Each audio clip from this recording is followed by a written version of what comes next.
안녕하세요. 골라먹는 리포트의 김장렬입니다. 오늘 이 시간에는 최근에 일주일 사이에 많이 얘기가 됐던 중국 리스크에 대해서 말씀을 드리겠습니다. 저는 이분의 리포트가 아주 직관적이기도 하고 어떻게 보면 지나치게 단언적이기도 해서 너무나 심플해서 한번 가져왔어요. BNK증권에서 8월 21일이니까 월요일 아침입니다만 실제는 주말에 작성이겠죠. 제목 보실까요? 중국 리스크는 통제 가능할까? 그 답은 뭐냐?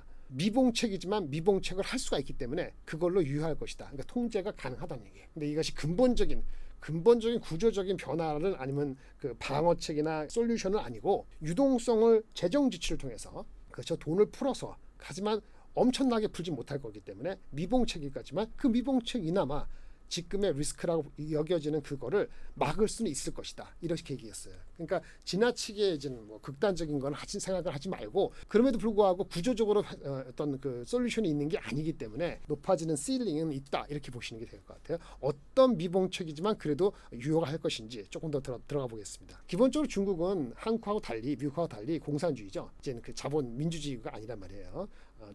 중앙은행이 마음대로 할 수 있어요. 중국 자체가 전체적인 그 공산당이라든지 정부 자체가 무너질 정도가 아니면 유동성 공급을 얼마나 하느냐 것은 제한이 없습니다. 미국도 하는 값에 못할 게 없죠. 물론 기축통화는 아닙니다. 하지만은 중국 내에서 소화시킬 수 있는 거는 커버가 가능한 거죠. 해외 익스포즈된 거는 분명히 영향이 있습니다. 그래서 최근에 헝다가 미국에 파산 보호 신청을 하게 된 이유도 일단 국내가 아닌 것부터 떨고 나간다는 얘기거든요. 그 국내 중심으로 하는 것은 유동성을 공급해서 하는데 이론적으로 제한이 없기 때문에 그런 거예요. 실질적으로도 올해 들어와서 상반기 재정 적자 상태를 보면은 아직 여유가 있어요. 그러니까 최근에 몇 년 사이에 재정을 그러니까 지출을 많이 줄였거든요. 그래서 여유가 있다는 거예요. 여유가 있어서 재정 지출 확대를 어느 정도 한 2조 정도는 할 수 있다. 2조 위안이니까 얼마입니까? 360조 정도를 재정 지출을 확대할 수 있다는 거예요. 물론 이걸 무작정 할 수는 없죠. 이론적으로는 뭐 다 할 수 있다 하지만은 걔네들 국가 부채 비율이 있지만은 국가 부채 비율도 최근에 줄여놨기 때문에 증가율이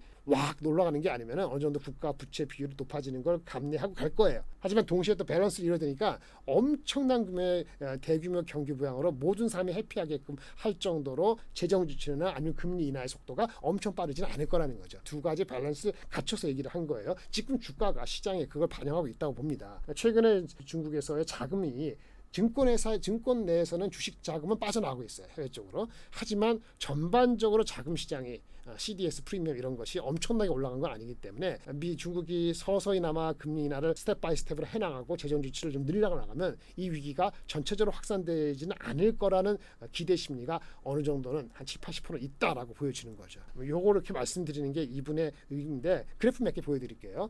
중국 CDS 이게 이제 크레딧 디폴트 스왑이라는 거죠. 이거 올라가면은 디폴트의 가능성이 높다. 그 나라에 대해서 그렇게 보는 건데 CDS가 보면은 금융위기 때 2018년도에 200bp 이상 BP 프리미엄이 있었을 때가 있었고 17년 18년 왔을 때 한 100 몇십 정도까지 올라간 적이 있었는데 최근에 올라왔습니다만 여전히 100 이하거든요. CDS도 아직은 여유가 있고 유동성 공급이라면 결국은 시중에 M2 증가율인데 이것이 보통 연간 뭐 많이 증가되지 않고 한 5% 10% 유지되는 게 맞겠죠. 금융위기 때 한 20, 30%까지 일시적으로 올라간 적이 있었고 평온하다가 최근에 좀 올라왔습니다만 그렇다고 10% 초반이니까 이거 역시 중앙은행의 의지에 따라서는 더 유동성 공급을 할 여지가 있다 이렇게 해석을 하는 것 같습니다. 재정 상태를 보면은 재정 지출도 최근엔 많이 줄여왔어요. 연간 뭐 20% 이상 증가를 해왔는데 코로나 직전에는 한 8% 한 자리 숫자 증가로 낮춰졌고 그래서 이것이 재정 지출을 더 할 여지가 있다는 거죠. 재정 적자가 많이 늘어난 것이 2020년 정도 피크였는데 최근에 와서 재정 수지도 좀 많이 줄었기 때문에 다시 한번 필요하면 위기에는 또 재정 적자를 늘릴 수 있는 재정 적자를 확대할 수 있는 즉 지출을 늘릴 수 있는 여지가 있다라고 보는 겁니다. 말씀드린 대로 국가 채무 비율이 무작정 올라가면 안 되는데 아직은 한 100% 미만이기 때문에 GDP 대비했을 때 절대 금액은 높습니다만 아직은 비율적으로는 통제할 수 있는 영역이라고 보는 것 같습니다. 물론 이런 것이 모든 사람이 만족하지 않습니다. 재정이라든지 그 부양 정책이 크지가 않을 거라고 했잖아요. 부동산을 다시 한번 리바이브 해가지고 모든 걸 해결하겠다는 그런 의지가 아니에요. 따라서 경제 성장률이 예상보다 내려가는 건 이제 명확한 것 같은데 올해가 뭐 5%인데 분명히 낮아질 것이고 이슈는 내년도가 그러면 그 여파로 4%냐 3.5 이렇게까지 많이 빠질 것이냐 그런데 그렇다 하더라도 우리가 경기 침체라고 할 때 1% 이하 이런 시츄에이션은 생각을 못하죠. LPR이든지 여러 가지 금리 금리 상태가 아직 3% 4% 이상이기 때문에 여유가 있는 거고 경제 성장이 내려가더라도 3% 이상은 유지가 되는 거기 때문에 중국의 내수나 중국 향으로 우리가 판매하는 수출하는 그 어떤 그 품목이나 인더스트리의 성장률 회복 속도가 느릴 수밖에 없다는 건 안타까운 얘기긴 하지만은 이게 근본적으로 해결되기 전까지는 하지만 그 경제 성장률이 뚜렷이 내려간다 가지고 경기 침체 일본식 이렇게 판단을 짓기에는 아직 많이 이르다 이렇게 생각이 들 수밖에 없는 거죠. 그렇게 본다면은 뭐 전체적으로 본다면은 중국은 리스크를 매니징을 할 수 있는데 과거보다는 조금 더 신중할 것이고 그래서 회복 속도에 대해서는 사람들이 기대가 좀 낮아질 것이기 때문에 주시장에는 이제 한계를 긋는 반등할 때 반등의 한계를 긋는 그런 역할 정도는 우리가 유의해야 되겠다. 이 정도로 마무리해야 될 것 같습니다. 이상입니다. 감사합니다.